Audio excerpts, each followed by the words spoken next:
It seems that not one day goes by without someone going missing somewhere in the world. And with so many people whose whereabouts are unknown, it's no surprise that there are thousands of missing person cases that are yet to be solved. Number 10.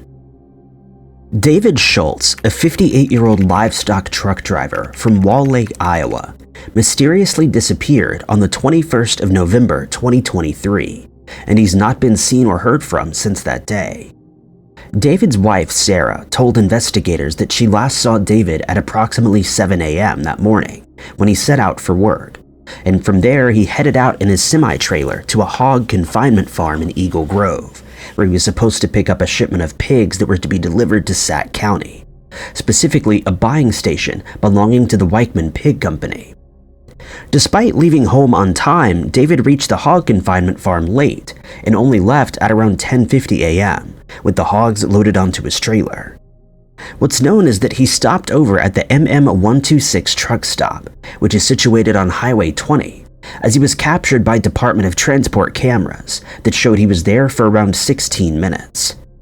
The next sighting of David once again was captured by the Department of Transport camera, which was when he was leaving and driving west on the same highway at the Colville-Fort Dodge exit, but no one has reported seeing him after that, and his family has not heard from him since. When his cell phone data was checked, it was found that David drove to the intersection of Highway 20 and 71 Junction, and that he arrived there at 12:18 p.m. Strangely, when he reached the area where he was supposed to turn left towards Sac City, he turned right instead and drove on for about 5 miles before bringing his trailer to a stop. He never made it to his intended destination, and when Sarah had been unable to make contact with him that evening, she became concerned and filed a missing person report with the Lakeview Police Department. The next day, just after 3 p.m., a Sac County employee reported that an abandoned truck was located on County Road N14 and that it had been there since early that morning. Investigators quickly ascertained that this was David's truck, and it was immediately searched for clues as to his whereabouts. They discovered that the keys had been left in the ignition and that it was parked in the middle of one of the lanes. They also found the missing man's wallet containing $2,000 and his driver's license inside. Worryingly, some of David's personal belongings were found in a ditch a short distance away from his truck, including a towel, his cell phone charger, one of his jackets, and his pocket blade. The pigs were also still in the back of the trailer. A search of the immediate area around the truck was carried out with the help of canine units, but no sign of David was found. Sarah reported that he may be suffering from a medical condition, and so an infrared-enabled aircraft was brought in to aid in the search, but this also amounted to nothing. There was no sign of foul play inside the truck, but investigators did report that they had collected several samples that have been sent to a crime lab for analysis, the results of which are still pending. The search was then expanded to cover as many as 100,000 acres with the help of the United Cajun Army and anyone willing to volunteer their time, but this also amounted to nothing as no further signs of David were found. At one point during the investigation, information was received that a man named David Schultz had traveled to Phoenix, Arizona, after purchasing a one-way ticket for the 21st of November. But when surveillance footage was checked, it was found to be a different man with the same name. During a public plea for help, Sarah stated that David would never leave her and their children without informing them of where he was going, and that he would contact her if something was wrong, leading her to believe that he was unable to do so for reasons unknown. David's disappearance remains a mystery, and investigators don't believe that he met with foul play, though Sarah is convinced that he'd been abducted. He's described as having brown hair and brown eyes, standing 5 foot 11 inches tall, and weighing around 180 pounds. Unfortunately, it isn't known what David was wearing at the time that he went missing. Investigators have asked that anyone with information on where David could be, or who knows what may have happened to him, to contact the Sac County Sheriff's Office at 712-662-7127. Number 9. 22-year-old Kajee Fraser's disappearance from Beaumont, California, on the 23rd of February 2023 is a troubling case to say the least, as she was in her parents' car just moments before going missing, And her case has the added factor that she was only a month away from giving birth. At the time, Kajee was living in Moreno Valley with her parents, and on the day that she disappeared, she and her mother had spent some quality time together at a gym where they received spa treatments. Following this, they brought a few items for Kajee's baby and ran a few errands before they were picked up by her father, as they had planned to drive to her grandmother's house for a visit. While the family was on their way there, though, Kajee stated that she was starting to get hungry, so they decided to stop for some food at a Jack in the Box restaurant in Beaumont. While they were waiting to order food at the restaurant's drive-thru window, Kajee became upset, though her family has not stated why, and she decided to get out of the car on her own, leaving her parents to order the food. Once they had done so, they pulled out of the drive-thru line to pick her up, but realized that they couldn't find her anywhere, despite seeing her just a few minutes earlier. Quite unbelievably, she's not been seen or heard from since, and still remains missing today. They searched the area in vain, and when they still hadn't heard a word from her by the following day, they reported her as missing to the Beaumont Police Department. Kajee's mother didn't disclose what the missing woman had gotten upset about, but has since stated that she believes she was in the middle of a medical emergency, though she didn't elaborate on whether it had anything to do with her pregnancy. When investigators asked Kajee's parents why they had waited until the following day to file a missing person report, they stated that they were hoping she would come home on her own, or that they would be able to track her down before having to do so. It's since been reported that the family has been uncooperative during the investigation, though it isn't known why this is the case, since any information could help find Kajee and bring her home. When surveillance cameras in the area were checked, Kajee was seen walking by herself close to a charter school that's located near to the restaurant where she went missing. She was heading southward away from the restaurant and was spotted walking in an area behind a shopping center. Once she had been reported missing, a search was quickly organized of the immediate area where she was last seen, but no trace of her was found. At first, her case was listed as a voluntary missing person investigation, but since she would have given birth in March, it's been changed to a critical missing person case. Kajee's family has since refuted claims by investigators that they were being uncooperative and stated that they cooperated to the extent that they were able to. They added that the Beaumont Police Department took too long to open the missing person case, and that this resulted in a lot of surveillance footage that could have been useful being lost, as it may have been erased after expiring.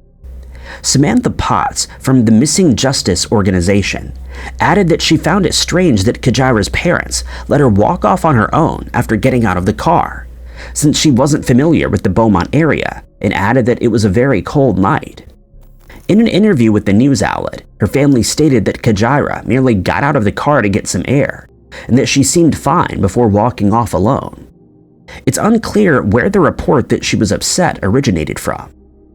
The area off of Highway 79, where the restaurant is located, was searched by police officers and search dogs, but to no avail, as no clues were found that could lead to Kajee's whereabouts.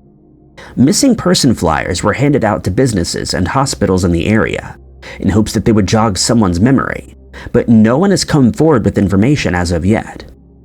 Investigators don't suspect foul play in Kajee's case, and have described her as having brown hair and brown eyes at the time of her disappearance, and she weighed around 154 pounds and stands 5 foot 7 inches tall. When she walked away from her parents' car, she was wearing a black hooded sweatshirt with a black shawl, gray sweatpants, and black shoes. If you or anyone you know has information on Kajee's case, you're urged to contact the Beaumont Police Department at 951-769-8500. Kajee's NamUs case number is MP102771. Number 8.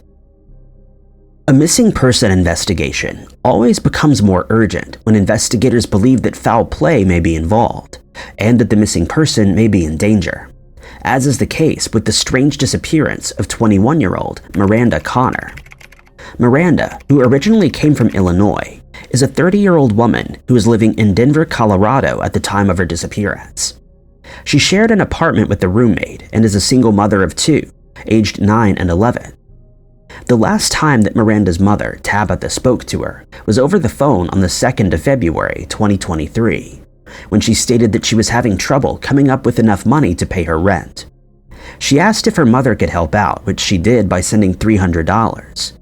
Despite being short on funds, Miranda didn't seem stressed or worried about anything when she spoke to Tabitha, who told investigators that she seemed like herself, bubbly and not taking anything too seriously. The next day, Miranda called for an Uber driver since she didn't own her own vehicle and was picked up from her apartment, after which she traveled to Federal Heights in Colorado, where she had a meeting with an unknown person. But on the 4th of February, Tabitha received a call from Miranda's son, who asked if she had spoken to her at all, to which she replied that she hadn't. The boy then told her that Miranda had not been home for 2 days, which was completely out of character. Tabitha then spoke to Miranda's roommate, who confirmed that she hadn't seen or heard from her for 2 days. And although Miranda would sometimes leave for a few days at a time, she always asked her roommate to look after her children. And she was in the habit of keeping in touch while she wasn't there, usually making a point of speaking to her kids. The first course of action was to call Miranda's cell phone, but it went straight to voicemail as it had been turned off. When she hadn't come home on the 5th of February, Miranda's roommate reported her missing. Witnesses reported seeing Miranda early in the morning that she disappeared, close to an apartment complex near West 85th Avenue and North Pecos Street in Federal Heights, where she was dropped off by the Uber driver. Initial reports stated that the missing woman was last seen on the 3rd of February at around 1 a.m. in the Green Valley Ranch neighborhood where she lived, but that information has since been amended. When her cell phone data was checked, it was found that Miranda's phone last pinged off of a tower near Thornton, specifically 85th Avenue, and a short while later, her phone was brought back to her apartment by a member of the public, who found it near the apartment complex where witnesses last saw her. Miranda's roommate took possession of the phone and then immediately handed it over to investigators so that it could be checked for anything useful. This is when the case took a worrying turn. A search was conducted in the area around the apartment complex where Miranda was last seen, and one of the search dogs that was being used picked up her scent, which it followed to a purple item of clothing that she's believed to have been wearing at the time of her disappearance. Worryingly, another dog followed her scent to one specific apartment in the complex and then to a nearby dumpster. Following this, the dogs led investigators to a frozen lake that's located next to the apartment complex, though another dog made a beeline for a different complex before returning to the lake. Given the strange and alarming details in Miranda's case, investigators fear that she may have met with foul play and that her disappearance is being investigated as a homicide. Tabitha has since stated that she's certain someone in the area has information on the case, but is keeping quiet since they're scared of something or someone. Metro Denver Crime Stoppers is offering a $2,000 reward to anyone who comes forward with information leading to Miranda's whereabouts, and her family continues to hold out hope that she'll be found. Miranda is described as 5 foot 6 inches tall, with brown hair and brown eyes. She weighs around 116 pounds and was in the habit of often changing her hair color at the time that she went missing, but she had long blonde braids. She can also be identified by tattoos that she has, which include an image of Winnie the Pooh on her left shoulder, a tiger on her left forearm, and a hand giving an OK symbol on her right forearm. The last time she was spotted, Miranda was wearing a gray jacket and a purple sweater. Anyone who spots Miranda or has any information on her case is asked to get in touch with the Denver Police Department at 720-913-2000, or alternatively, the Federal Heights Police Department at 303-428-8833, quoting case number 2364647. Number 7. Some missing person cases remain unsolved, despite there being CCTV security footage of that person before they vanished, along with footage of the last person or people they were with. And 21-year-old DeAndre Ford's case is no exception. In September of 2023, DeAndre was working at Diva's Bikini Sports Bar and Grill, which is located in Houston. She'd only been working at the bar for 2 weeks, but on the 22nd of September, she finished her shift early in the morning and then inexplicably disappeared. On the previous evening, one of DeAndre's relatives drove her to work and told her that they would pick her up again after her shift was over, but this never happened, as DeAndre phoned them to say that she would be getting a ride with someone else, presumably from the bar. At around 2 a.m. the following morning, one of DeAndre's friends saw that they had missed a call from her, but when they called back, her phone went to voicemail and had been turned off, and no one has seen or heard from her since. After DeAndre was reported missing at the Houston Police Department, investigators scoured surveillance footage from the bar and found footage of her as she left the building in the company of a man who's not been identified, despite surveillance footage from inside the bar showing that he had spoken to several people that night, and some of those people seemed to know him. He was also seen buying DeAndre a few drinks, and after leaving the bar together, she and the man could be seen getting into a white GMC Savannah van that was parked in the business's parking lot. They remained inside the vehicle for at least an hour before it drove off with both people inside, and investigators are unsure whether she left with him of her own accord. DeAndre has a 4-year-old son at home, and her family has stated that it's completely out of character for her to stay out of touch with him for any extended period of time, causing them further concern. A month after she went missing, a disturbing detail emerged in DeAndre's case when it was revealed that she was a witness to a shooting that took place on the 18th of May. In that incident, a man named Otis Parker lost his life, and DeAndre was in the car with him at the time.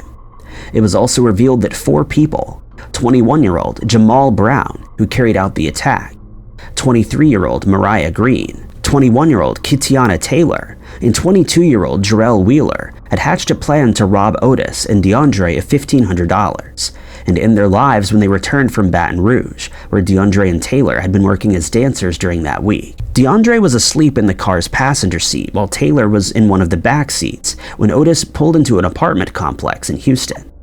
A few moments later, DeAndre was woken up by the sound of firearms being discharged, and she only barely managed to escape via the car's passenger side door unharmed. A no-contact order has since been issued against all 4 of the robbers, as they've made threats to end DeAndre's life. Taylor, Green, and Wheeler, who is a Harris County Sheriff's Office detention officer, were all tracked down and taken into custody. When Harris County Sheriff's deputies attempted to serve a warrant against Brown on the 12th of July, he refused to cooperate, and a brief standoff ensued in which he ultimately lost his life. Brown's accomplices were all charged with capital murder and aggravated assault with a deadly weapon, and they were held without bond. DeAndre's family has stated their belief that the man she's seen with in the surveillance footage is known to her, and he might be one of her regular customers. They're also certain that some of the bar's employees know more than they're letting on. DeAndre is described as having black hair and brown eyes and stands 5 foot 4 inches tall, and at the time she went missing weighed 170 pounds. She left work that night and was wearing tan pants and a black tank top. Investigators welcome any information on DeAndre's case, no matter how insignificant it may seem, and have urged anyone who knows what happened to her to contact the Houston Police Department Missing Person Desk at 832-394-1840. Number 6. Candace Kafus, a 34-year-old woman from Meadville, Pennsylvania, has a genetic condition known as Prader-Willi syndrome, which means that she has the mental capacity of a 12-year-old child. Hence, when she went missing in July of 2022, her parents became very concerned, as she was unable to fend for herself and will be very vulnerable without the people who usually look after her. 2 days before she vanished, Candace had climbed out of her bedroom window without her parents' knowledge, as she had done on a few occasions in the past, but she returned to the house unharmed a short while later. On the 16th of July, Candace's parents realized that she wasn't in her bedroom, and when they couldn't locate her, they filed a missing person report at 3:10 a.m., but she's still not been located. Prader-Willi syndrome affects a person's cognitive function, growth, behavior, appetite, and metabolism, and Candace's parents believe that she climbed through one of their house's bathroom windows sometime between 10 p.m. and 3 a.m. to search for food, since her medical condition often left her feeling hungry. As soon as she was reported missing, the area around her parents' house was searched with the use of dogs, firefighters, and volunteers from the surrounding community. The search area was extended to the Geneva Swamp, where scuba teams scoured the water in hopes that she would be located, but no further clues were found. Candace's parents told investigators that she only had $13 on her when she left the house, and added that she left her headband and ID at home, which wasn't usual for her as she always had these two items with her. When news of her disappearance broke, witnesses came forward to report that they had seen Candace walking on a set of railroad tracks on Route 285 in Greenwood Township, and that she was heading in the direction of the Conneaut Lake, which is about 9 miles from the family's home. At one point during the search for Candace, a footprint that was believed to be hers was found close to the train tracks, but investigators couldn't say for sure whether it was hers or not. But the area was thoroughly searched in case she was still there, but nothing was found. What makes Candace's disappearance even more difficult is the fact that her parents made sure that she got plenty of exercise every day, which means that she was able to walk up to 15 miles a day, and if she were to do so, there's no telling how far she may have gone, or in which direction she traveled. Further complicating matters was the fact that Candace disappeared during a time when temperatures in the area were soaring, which not only caused concern for her well-being, but also the health of the people searching for her. On the 23rd of July, the Pennsylvania State Police announced that they were calling off the search for Candace, as they had exhausted every lead they had in the case, but have stated that they'll continue to investigate her case and follow every lead that they receive. Billboards displaying Candace's photo and her information were put up on Interstates 79 and 90, and her family continues to hand out missing person flyers in hopes that someone will come forward with useful information. But at present, there's no indication as to where she may have gone or what has happened to her. A $12,500 reward is being offered to anyone who's able to supply investigators with information leading to Candace's whereabouts, and currently she's listed as an endangered missing person. If you have any such information, you're asked to get in contact with the Pennsylvania State Police at 814-332-6911. Candace's NamUs case number is MP94040. Her family describes her as having blonde hair and green eyes. She stands 4 foot 9 inches tall and weighs 95 pounds. When she left her home that morning, she was wearing a purple shirt, a pair of shorts with a floral pattern, and purple or blue sneakers. Candace can be identified by a scar that she has on her right elbow and another that she has on her right shoulder, which is the result of a surgical procedure that she underwent. She's known to wear glasses with a blue steel frame and is missing her front teeth. It should be noted that when Candace went missing in the past, she was usually found near a body of water. Number 5. Over the past decade, 61-year-old Steve Keel, known to his family and friends as Smiley, and his friend Brian Collins, have been hunting on several trips together. But in August of 2022, they traveled to Alaska for the first time to do some caribou hunting. Steve, who's a U.S. Marine veteran, is known to have a love for the outdoors, a trait that he's passed on to his 2 adult sons. At the time that he went missing, he was working as an electrician in Dover, Tennessee, and had been married to his wife Liz for 38 years. Steve and Brian made their way to the remote area of Dead Horse on the 20th of August, driving 500 miles to get there after arriving in Alaska.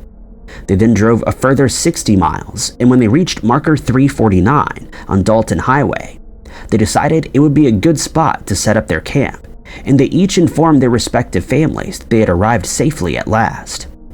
At one point during the trip, Steve left a pack of caribou meat about half a mile from the campsite with the aim of picking it up later.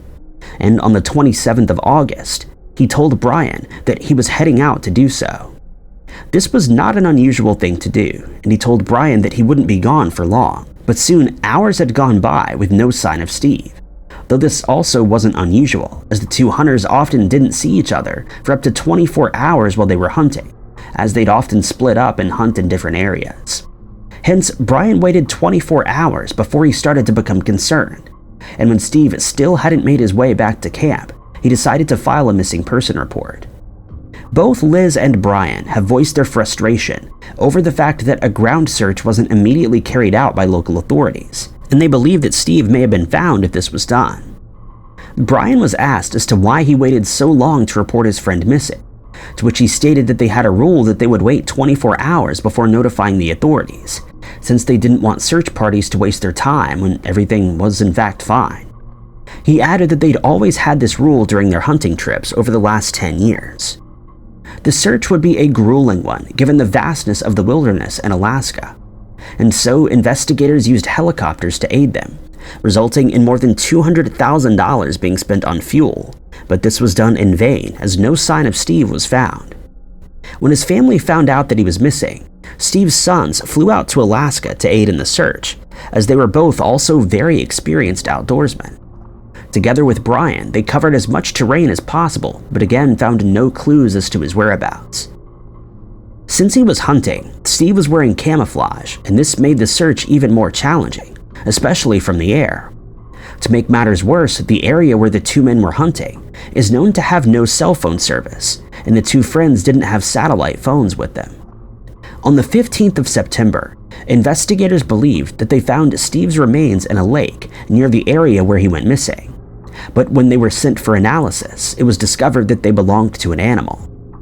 Liz initially offered a reward of $15,000 to anyone who supplied investigators with information that led to him being found. But in September, she decided to withdraw the reward as she felt the money would be better spent on further search efforts for her husband. Despite their efforts in difficult and harsh conditions, searchers were unable to find even a single clue as to where Steve might have gone, and to this day, no one has any idea what may have happened to him. Liz has stated that she's hopeful that Steve will be found alive and that he'll be back home in Dover by the time that Christmas comes around, as they haven't spent the holidays apart in 38 years. He's described as having gray hair, weighing 200 pounds, and standing 5'7" tall. At the time when he left camp that day, he was wearing digital camouflage pants with a long-sleeved mossy oak shirt and a camouflage hat. Investigators have urged anyone who spots Steve, or who has any information on where he currently is, to contact the North Slope Borough Police Department at 907-852-6111. Alternatively, you can contact the Alaska State Troopers at 907-269-5511. Steve's nameless case number is MP95099. Number 4. It's surprising how many people go missing just minutes after telling a friend or family member that they'll be back in just a few minutes, but they're never seen or heard from again, leaving everyone involved wondering what happened in that short amount of time. This is exactly what happened in the case of Heather Kelly, a 35-year-old woman who inexplicably vanished from Kalamazoo in Michigan on the 10th of December 2022, and who has still not been located more than a year later. Kalamazoo is Heather's hometown, where she lived with her 8 children, and at the time she was in a relationship with 38-year-old Carlos Watts Jr., who was out of prison on probation when she went missing. On the day of her disappearance, Heather had a phone conversation with her children, in which she stated that she would be home in a short while. It's certain that she was in Comstock Township at one point, as she was spotted by a CCTV security camera belonging to a business in the area. But that was the last time that she was seen, and when she didn't return home as planned, she was reported missing. The following day, it was reported that Heather's truck had been found close to Sprinkle Road, about 3 miles from the area where she was seen on surveillance footage. Alarmingly, her car had been set on fire, and biological material was found in the back seat. Causing further concern was the fact that her jeans and other clothing were found just a short distance away from the truck, but there was no further sign of her, although DNA samples were collected from the clothing. After her truck was found, authorities organized for a search to be conducted, and a helicopter from the Michigan State Police flew over a nearby wooded area for several days in hopes that Heather would be spotted, but this yielded no results. Later on in December, it was announced that a person of interest had been identified and was taken into custody. But at that point, investigators were unwilling to disclose their name, as the investigation into Heather's disappearance was still ongoing. After a tip was called in January of 2023, dive teams were dispatched to the same area where Heather's truck was found burned out, but once again, this failed to turn up any useful leads. But a month later, it was announced that Heather's disappearance had been changed from a missing person case to a homicide investigation. A short while later, it was announced that Heather's boyfriend, Carlos Watts Jr., could be responsible for her disappearance. He was wearing a GPS tether at the time, since he was on probation, and living in a probation house, but on that day, he was working as a busboy at the Park Club. That same night, his GPS tether's battery died at around 9:30 p.m., and witnesses would tell investigators that he arrived back at the probation house at around 2:45 the next morning. They also added that he had what appeared to be scratch marks across his back and on his chest. When the results of the DNA collected from the clothing near Heather's truck came back, it showed that both Heather and Watts Jr.'s DNA was present. It would then be revealed that Watts Jr. had been interviewed by investigators on the night that she disappeared, but he escaped from the probation house in the early hours of the morning after removing his GPS tether. Watts Jr. pleaded guilty to a federal escape charge for removing his GPS tether, but in July of 2023, he requested that his plea be withdrawn as he felt he wasn't in the right state of mind at the time that he entered his plea. Investigators are certain that Heather met with foul play, and a $5,000 reward is being offered to anyone who has information on the case that could lead to its closure or to Heather being located. Heather is described as having shoulder-length blonde hair and brown eyes. She stands approximately 5 foot 10 inches tall and weighed about 130 pounds when she went missing.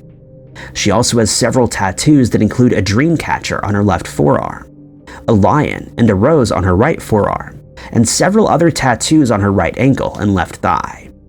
It should also be noted that she's known to always wear a silver necklace in the shape of a heart around her neck.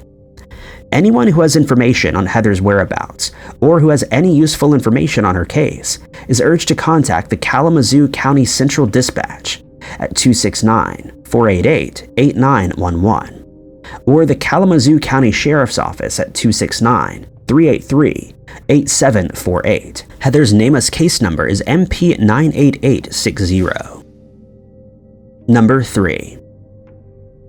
46-year-old Moreira Monsalve, affectionately known as Mo, disappeared from Wailuku in Hawaii on the 12th of January 2014, and the last person to see her alive has now been found guilty of ending her life, but Mo's whereabouts remain a mystery. At around 3 p.m. on that day, Mo drove to the campus of the University of Hawaii Maui College, where she dropped her son off, and following that, she took her daughter to the Kaului airport. Her ex-boyfriend, Bernard Brown, would later tell investigators that Mo stopped over at his house later that evening, and when she tried to leave, she found that her car was giving her trouble. He stated that she then left his house between 10 and 10:30 and had to leave her car at his place, which is situated in Wailuku. He added that she was picked up at his apartment by someone, though he didn't know who that person was, and stated that she took a blanket and a pillow with her when she left his place. No one had any idea what happened to her after that, but Brown took her car to a repair shop the next day.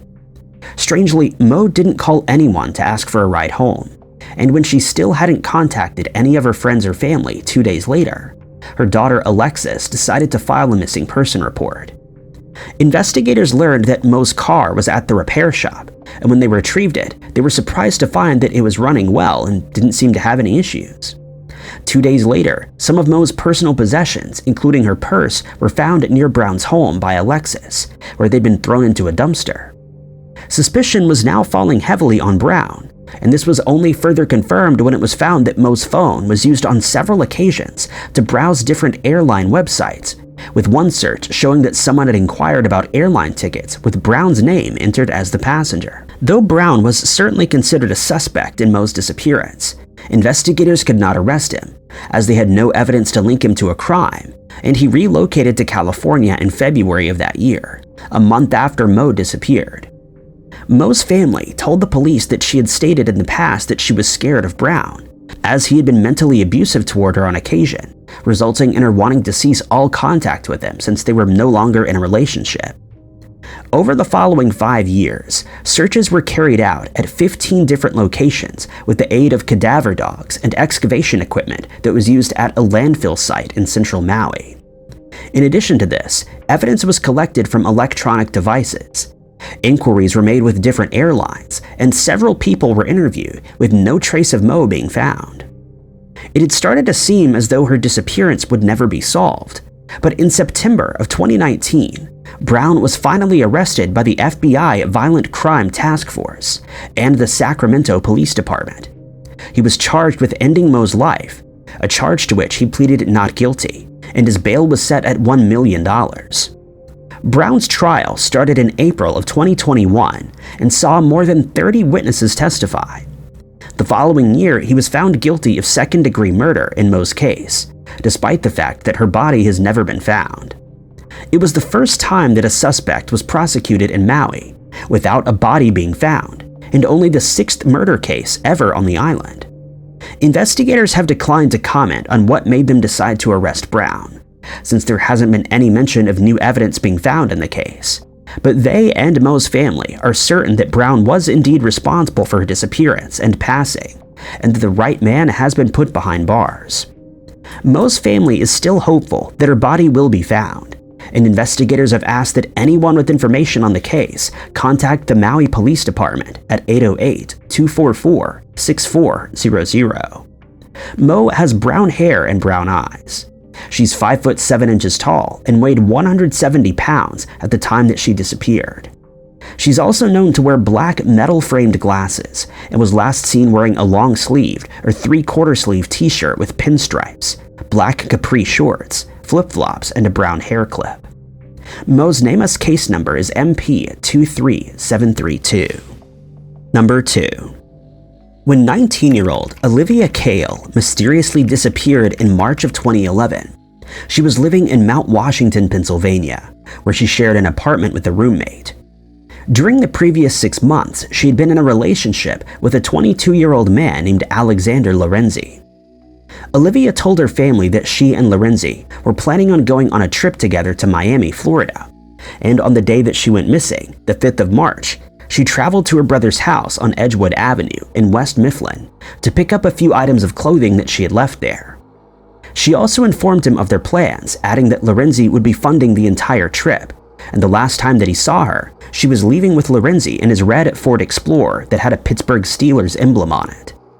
To everyone's surprise, Lorenzi returned from the Florida trip on his own, and when Olivia's family hadn't heard from her by the 19th, they opened a missing person case with the Allegheny County Police Department. During the investigation into her disappearance, it was found that Olivia's phone had been switched off 11 days before Lorenzi returned from Florida, and that it was last tracked to an area close to the Allegheny County Airport.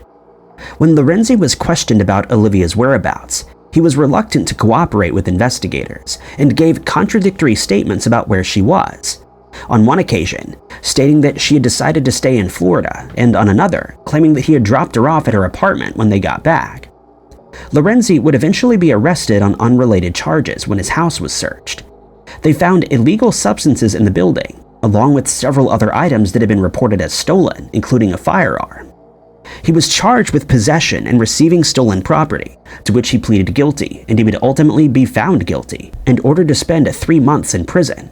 But no evidence was found that he was responsible for Olivia's disappearance, or that he knew where she was.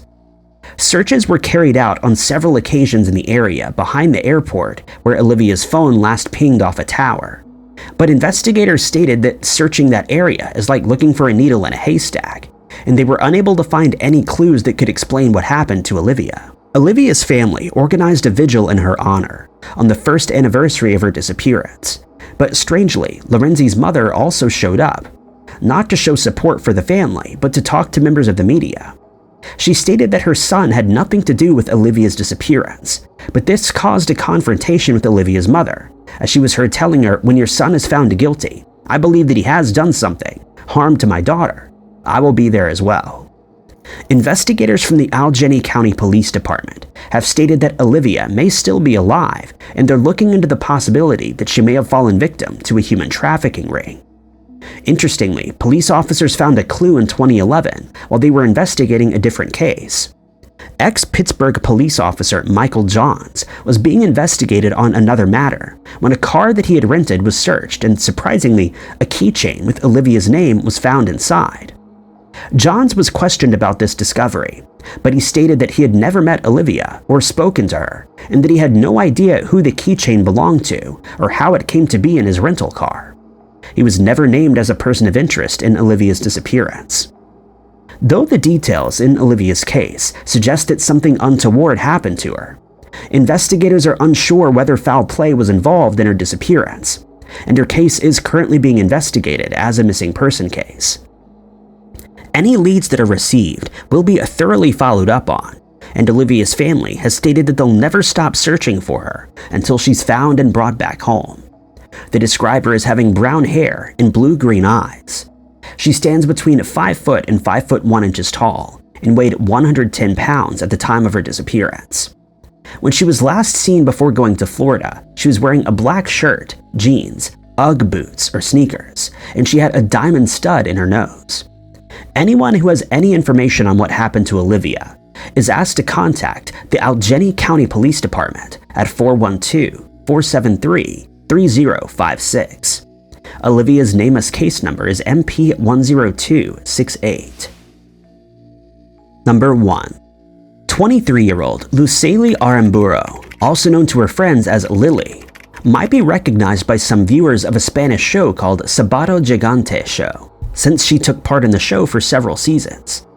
She spent most of her childhood living in Miami, Florida, until her mother decided to move to Hollywood, Florida in 1997.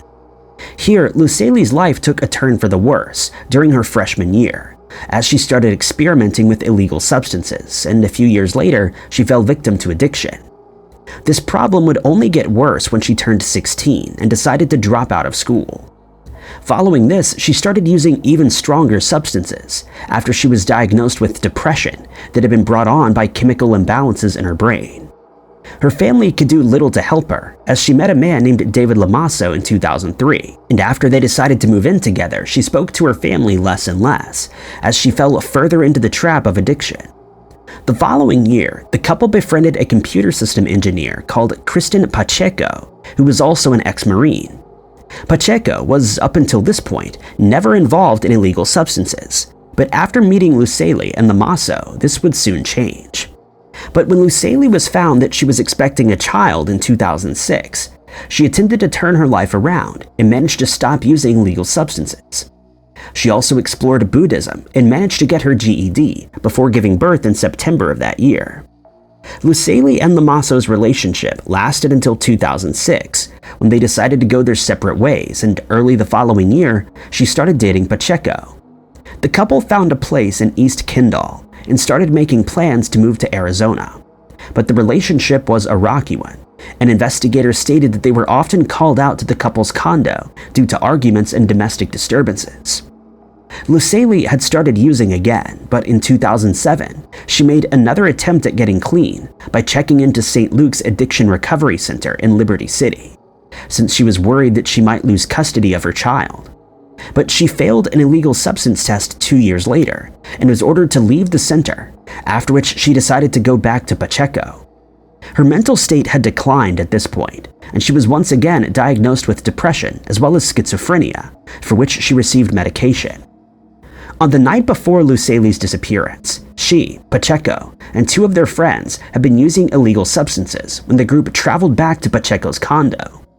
The following morning, at around 2 a.m., the couple got into another heated argument, resulting in Lucely leaving the condo wearing nothing but her nightgown, though Pacheco stated that she also took 2 bungee cords with her for reasons unknown. When he didn't hear from her by the following morning, he filed a missing person report, informing investigators that he woke up that morning and realized she had never come home. He added that he did look for her in the surrounding area but found no trace of her. Unfortunately, the missing person report that was filed sat unchecked on the lead detective in the case's desk for 2 weeks as he was on vacation at the time. Strangely, a search was conducted by canine units at the condo where Lucely and Pacheco lived, but for some reason, investigators neglected to search inside the property. One of Lucely's old classmates from high school, Kelly Ray Starling, was present on the morning that she disappeared, but she was never contacted except for a note that was left with her mother, asking her to contact the lead investigator. She's attempted to do so on multiple occasions and has even left voice messages, but none of her calls have ever been returned. An attempt was made to speak to Pacheco, but when detectives found that he wasn't home at the time that they visited his condo, they merely left a card behind. Both Pacheco and Lucely's family have noted the myriad of errors made by investigators, such as her height erroneously being listed as 5'11" instead of 4'11", but they remain positive that she will eventually be found. Lucely's case has seen a lot more attention in the last few years, as bloggers and internet users have spread information on her case, but at present she remains missing, and her case has now been changed from a missing person case to a homicide investigation, as it's suspected that she may have fallen victim to foul play. Lucely stands at 4 foot 11 inches tall and weighs around 100 pounds.